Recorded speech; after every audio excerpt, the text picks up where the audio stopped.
আর এবার প্রশ্নফাঁস কাণ্ডে উত্তাল ঝাড়খণ্ড। আজই আন্দোলনকারীদের সঙ্গে বৈঠক বসছে ঝাড়খণ্ড সরকারের।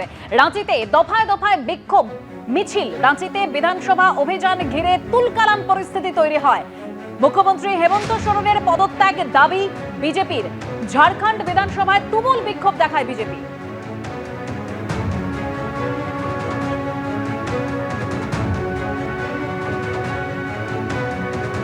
প্রশ্নফাঁস কাণ্ডে উত্তাল ঝাড়খণ্ড। আজই আন্দোলনকারীদের সঙ্গে বৈঠকে বসছে ঝাড়খণ্ড সরকার। রাঁচিতে দফায় দফায় বিক্ষোভ হয়, মিছিল হয়।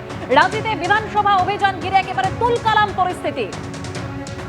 হাজার হাজার বিক্ষোভকারী রাস্তায় নেমেছে মোমবাতি নিয়ে, একেবারে সেই ছবি দেখতে পাচ্ছেন।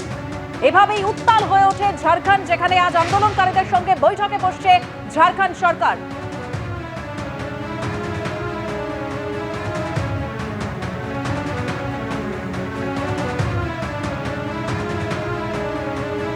রাঁচিতে বিধানসভা অভিযান ঘিরে তুলকালাম পরিস্থিতি তৈরি হয়।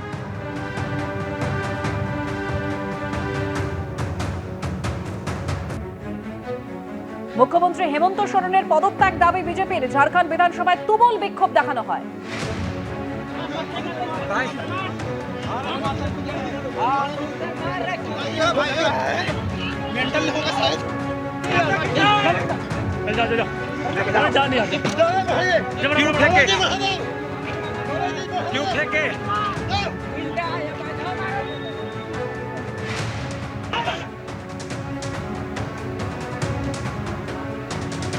প্রশ্নফাঁস কাণ্ডে উত্তাল হয়ে ওঠে ঝাড়খণ্ড। আজ আন্দোলনকারীদের সঙ্গে বৈঠকে বসতে চলেছে ঝাড়খণ্ড সরকার। একেবারে দফায় দফায় বিক্ষোভ হয়, মিছিল হয়। বিক্ষোভকারীরা, হাজারে হাজারে বিক্ষোভকারীরা তারা রাস্তায় নামে।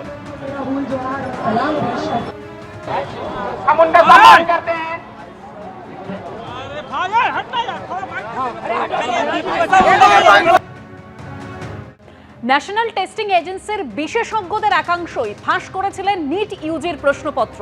কোনো প্রিন্টিং প্রেস থেকে নয়, প্রশ্ন ফাঁস নিয়ে দাবি সিবিআই এর চার্জশিটে। যেরকম সূত্রের আরো খবর পাওয়া যাচ্ছে যে গোপন অনুবাদ, ব্যাক ট্রান্সলেশন এবং প্রুফ রিডিং এর মাধ্যমে এই প্রশ্ন ফাঁস হয়েছে। নিজেদের অনুমোদিত অ্যাক্সেসের অপব্যবহার করে এনটিএর ওই বিশেষজ্ঞরা প্রশ্নপত্র বাইরে পাচার করেন।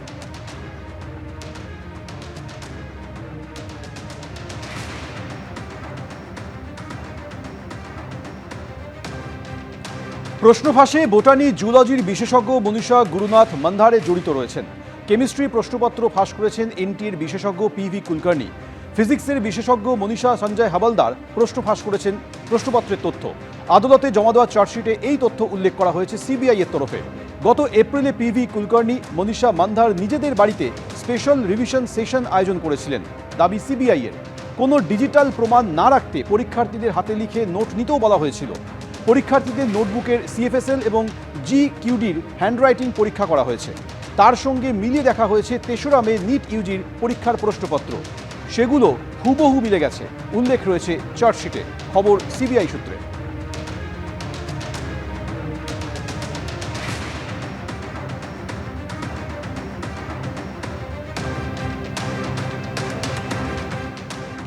তদন্তে অনলাইন লেনদেনের ডিজিটাল রেকর্ডও হাতে এসেছে সিবিআই এর। এর মধ্যে গোয়েন্দাদের আতশকাচের নিচে মনীষা হাবলদারের পরিবারের অ্যাকাউন্টের আর্থিক লেনদেনের তথ্য। সিবিআই সূত্রে দাবি, অনলাইনে টাকা ট্রান্সফার হয়েছিল মনীষা হাবলদারের স্বামীর মোবাইল নম্বরে। প্রশ্নফাঁস কাণ্ডে সন্দেহভাজন লাতুরের শিশু বিশেষজ্ঞ পরিবারের এক সদস্যের কাছ থেকে উদ্ধার হয়েছে ৫ লক্ষ টাকা নগদ। 10ই আগস্ট অর্থাৎ আগামী সোমবার সিবিআই এর জমা দেওয়া চার্জশিট বিবেচনা করে পরবর্তী সিদ্ধান্ত জানাবে রাউস অ্যাভিনিউ কোর্ট।